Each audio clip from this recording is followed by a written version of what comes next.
meeting, which is just by the corner anyway. Well, today's episode will focus on political party as a vehicle for increasing women political participation.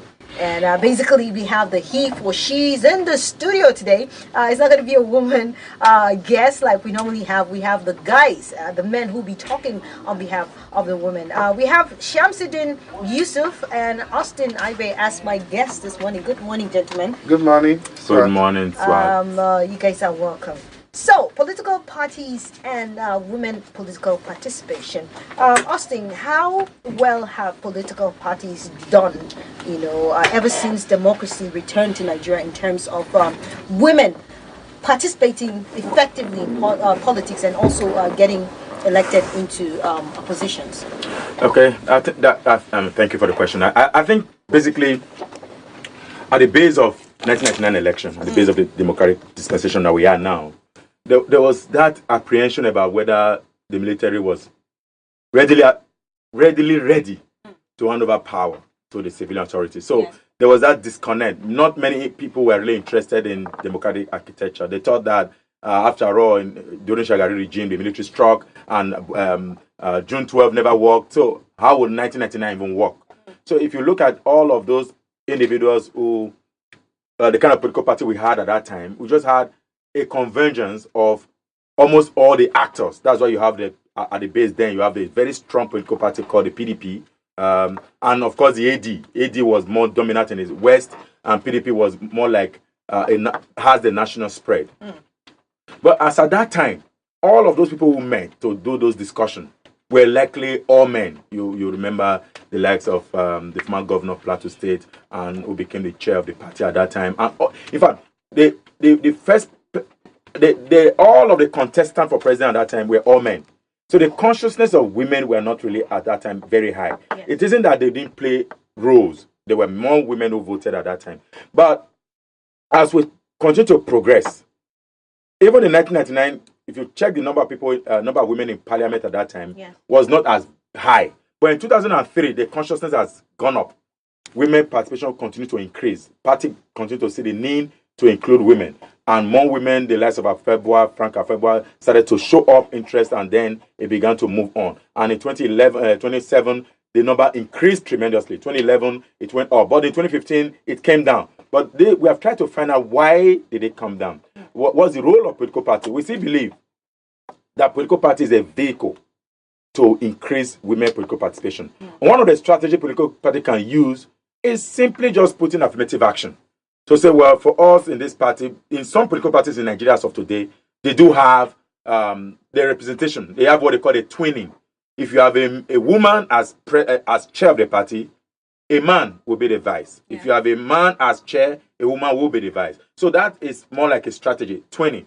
But the most common of all is the affirmative action, where you reserve some percentage, like 35% or 40 or 50, or 50 is parity, which, in fact, actually the Constitution says parity, that equality is what. But there's been that low-level awareness among women. But in recent time, the consciousness has increased tremendously. And we feel that there is need for more women to join political party. So that, but the political party has the responsibility to drive that process.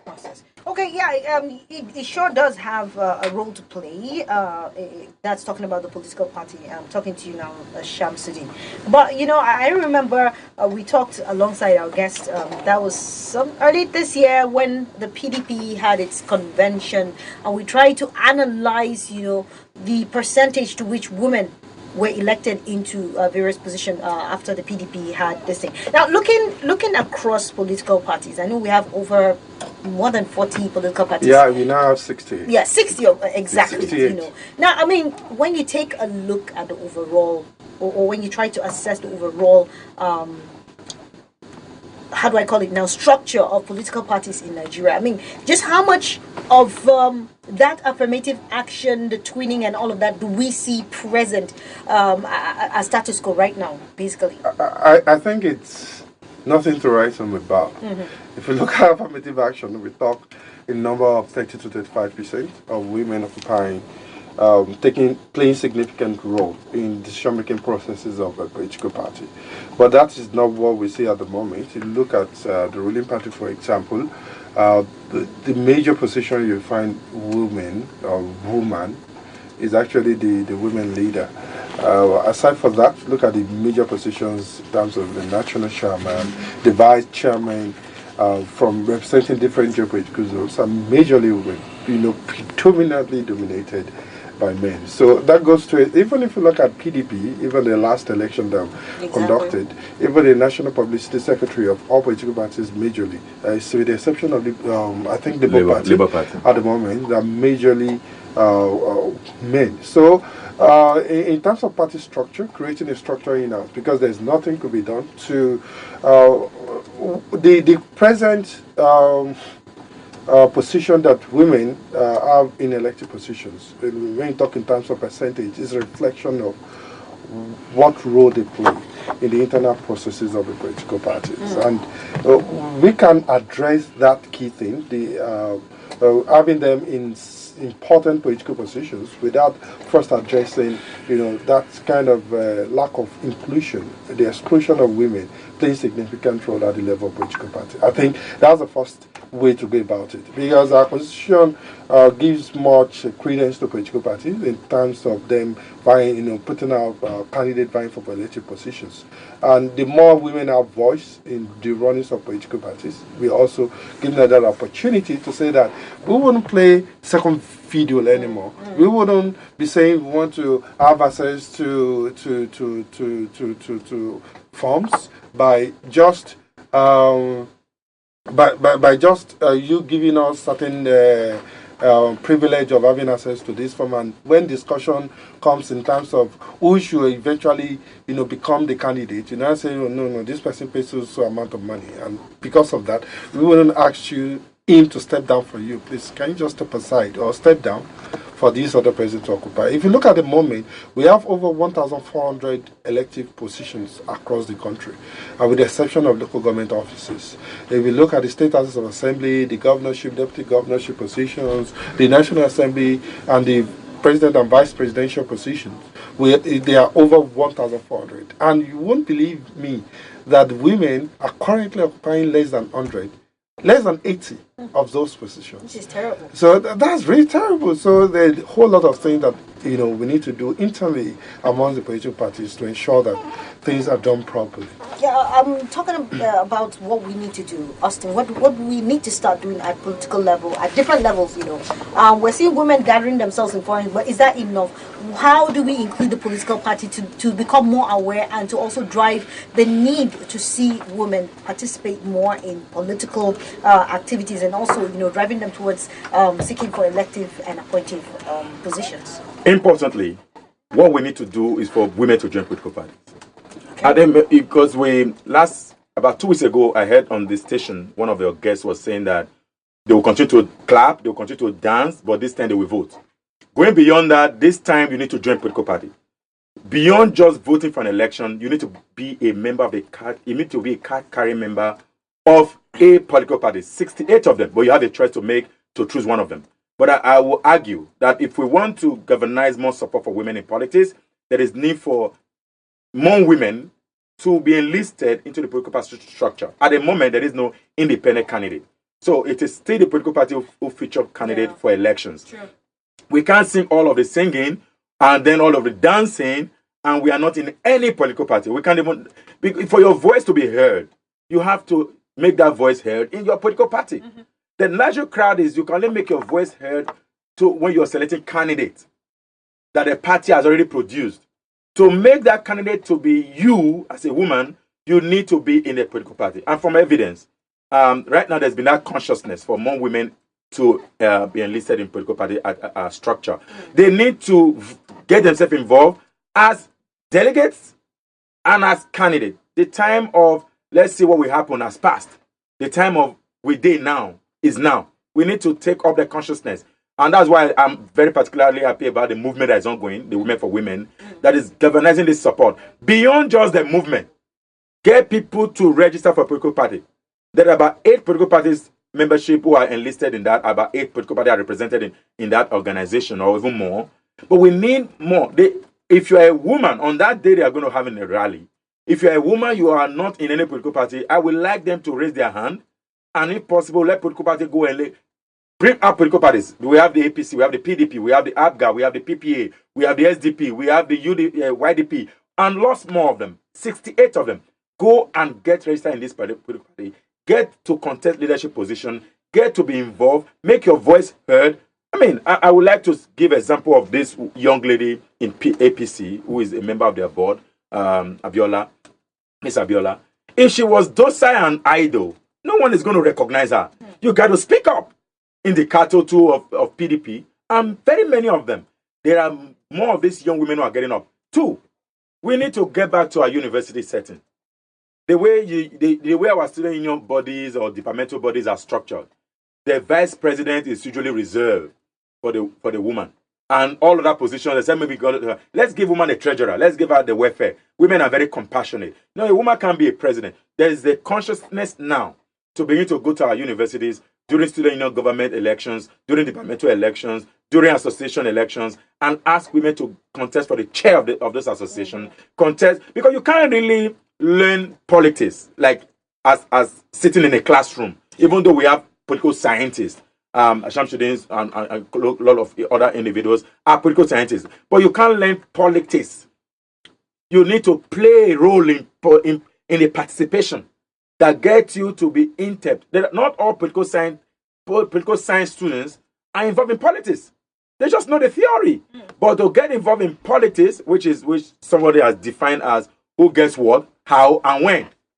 So which means in every department of our daily life, we play one level of politics or the other. If I had the choice of SWAT working in Nigerian Info, it's political. You made a choice, and that choice is who gets what, you get what. And how you have to apply. You saw Nigerian Info as an organization you like to work for. It's a political decision. You may have other choice. So the same way, women need to begin to see political participation at the very cradle. In every action you take, think politically. Okay. Think politically, and I totally agree with you, Austin. Beyond the rhetorics, beyond the narratives, and all the talks about the need that women need to take the bull by the horn and do what is needful. Participate, push for it. Like we say, the violent take it by force and all that. Not violence in the real sense of the word, but I mean you have to push for it. But coming back to you, Shamsuddin. Women political participation. I mean, you look around the world and you see powerful countries like Germany, Brazil at one point, and so many other countries. Sweden. They have history, of women being in control of at the helm of affairs, presidents and all of that. What are some of the advantages that you think would stand to gain when women are allowed to run the free, participate and also come to the fore in terms of leadership positions and all of that via the political parties? Do we even stand to gain anything? Because we keep on saying women. After all, what's in there? What's in there for Nigeria and Nigerians when women are given that opportunity? I think it's not just about, for me, it's not just about thinking of gaining anything from it, but it's just about thinking in the spirit, thinking in line with this whole idea of we need to include everyone. We need to make everyone as part of the process. Okay. I think, we need to think more about that than thinking of gaining anything. Because when we start thinking of gaining anything, that is when our expectations will be too much. And eventually we have a female who happens to be president tomorrow. People will form some kind of, we have to develop some kind of parameters to start measuring performance. And that won't be too good for assessing them. But I think what is most significant is to see all of us as a party to development. We all have a role to play, significant role to play in the development of our politics, in the development of our economy, in the development of the country at large. So the idea is not even that for a long time women have been ruling us, but also to say that for a long time women have been ruling us, male rather, have been ruling us, and we are not getting anything from it. It's just about male have been ruling us, And it's that time that we also created a chance for women to be part of the entire process. I think the argument out there is that women have these feelings, blah, blah, blah. But personally, I don't think we should find ourselves, in giving that narrative to the world. The narrative we should think is that no capacity that women, or men rather, have that the women don't have. And the most significant thing is that we should think about inclusion. We should think about including women to be part of the process. And I think for me, that's just the way to go. Okay, including women to be part of the process, which speaks of equity, which speaks of fairness and all of that. Because like you rightly said, the men have the capacity, so also do the women. They do. Like what I say now, women are beginning to take over certain spaces that it has not really taken over by them. And we've also been beginning to see how effective they are. Not really at this moment. They are really, fantastically doing, well in the different endeavors where they are playing, leadership role. Sure. And if they are doing that, why can't they also be given opportunity to also play that, leadership role in political positions? Okay. So, Austin, before we open up the lines, towards 2019, what is your desire, when you think of women and 2019, what do you see? What's your dream? What's your your desire to see, in terms of the level of participation in women come 2019? What do you want to see? I think it boils about increased participation is getting higher by the day.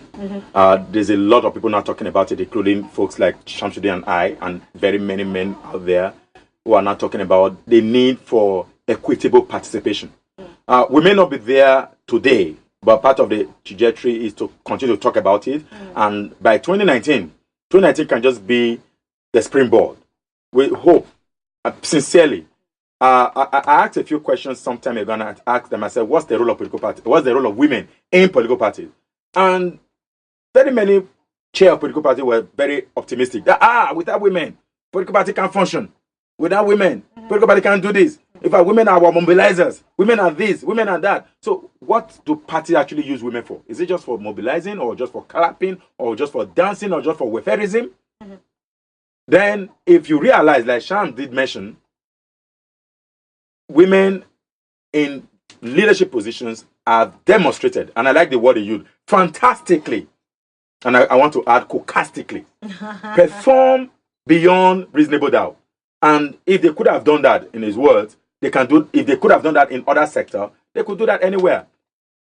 I believe by 2019, there's going to be a lot of women going on with the movement that is ongoing, not just women for women, he for she. There are other movements ongoing that are mobilizing this force. And I know, in fact, the UN Women is also doing their own beat, as what CDD is doing to try to bring this to the forefront of importance. There are many other organizations, WIPF, Bere Fendo.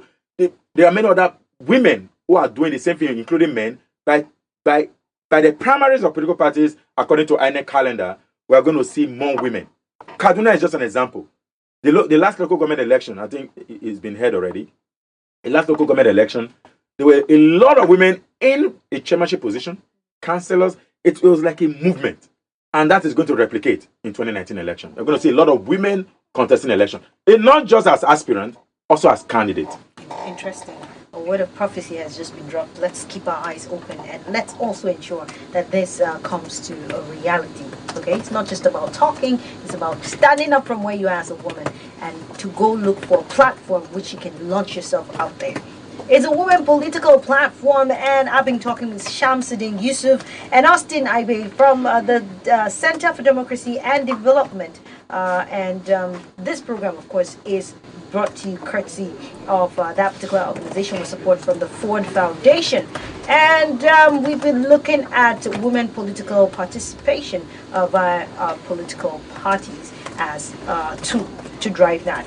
Well, I would love to hear your take, your thoughts, your opinions this morning. If you have any, bring it on. 094600951 and 08095974869. If you're a woman, you have questions to ask, please bring it on, because answers will be provided for you this morning. Hello? Hello? Hello. Okay. Sorry, we seem to have lost that. Don't forget that this is an ongoing conversation. The Twitter handle of the Center for Democracy and Development is at CDD West Africa. You can join in the conversation via the hashtag Change Women Want. Okay, you can join in on the conversation via Twitter and continue tweeting and talking about women political participation, which is very important. Hello. Hello. Good morning. Good morning. Welcome. Yeah, this is Sunshine from Lifecam. Welcome. Yeah. I really believe that Nigeria, has not been able to get to the place where it's supposed to be because the contribution of women, has been limited. Like as your guest over there talked about, is it twine positioning or something like that? Mm-hmm. I so much believe in that kind of policy or principle, to be enacted, not just the affirmative action and all that. And so many things, even in sports, the Nigeria would have moved forward more than this. I personally have been propagating, for Nigeria, to hold the World Cup for more than 20 years now. But you just find out that our men are pushing Morocco everywhere. Even in the Morocco joining this West Africa Union and all the ECOWAS. I was so much, it's not as if I don't want the progress of Morocco, but I don't want it to be a sort of oppression, for Nigeria. Because I do know that when it comes to facility level, they are much more ahead of us. But our leaders, if they are, the more visionful, they had foresighted leaders, would have been able to meet up with Morocco and other countries in Africa. Thank you. Okay, thank you, Sunshine, making some very valid points. Do you want to react to what she just said? I think she agrees with some of the things that we actually said, and I think one of the things that that doesn't really go down well with her is the affirmative action. That is better for political parties to actually uphold that spirit of inclusivity rather than saying, okay, we have certain percentage that should be allocated to women, but if they have such spirit, you can even accommodate them to up to 50%. Okay. So it's just about having that sense that there's a need for them to be part of the process rather than let's just still maintain the status quo of, having a male-dominant party. Okay, we can still take at least one last call this morning before we round up the Women Political Platform. So if you still have any contributions to make, please call 0946000951 and let's hear you. We really hope that as we go on with the show, women would actually make the move and participate, because this program is aimed at really boosting the morale of women and making you see the need to participate. Well, in the absence of any other call, let's hear your final words, Austin and Shamsuddin. I think it's about time. 2019 is just there. In 2015 election, the number of women who voted has dropped. We no longer say that there are more women voters because 2015 has changed it. It may be because of several reasons, either because of violence in election. But I want to say that because of the promises that INEC has made, the 2015 election is going to be very peaceful. Women need to need to go get their PVC as quickly as possible. The CVR is ongoing right now. Then 2, go register for a political party and be a political animal, just like every one of us. Yeah, I think I just have 2 things to say. First is that, women not just playing a significant role. It's a societal thing. We just need to change our orientation. We need to change our attitude and ensure that and not have still believe so much in this patriarchal orientation. We need to move more ahead that. And the women who are coming out for political positions, I think they need to be more strategic. Quite understand the system where they're going to run and find a way out of the entire system. I think that's the most important thing for them. All right. Thank you so much, Austin and Shamsuddin, this morning for your thoughts. We really appreciate it. Well, that's how it's been on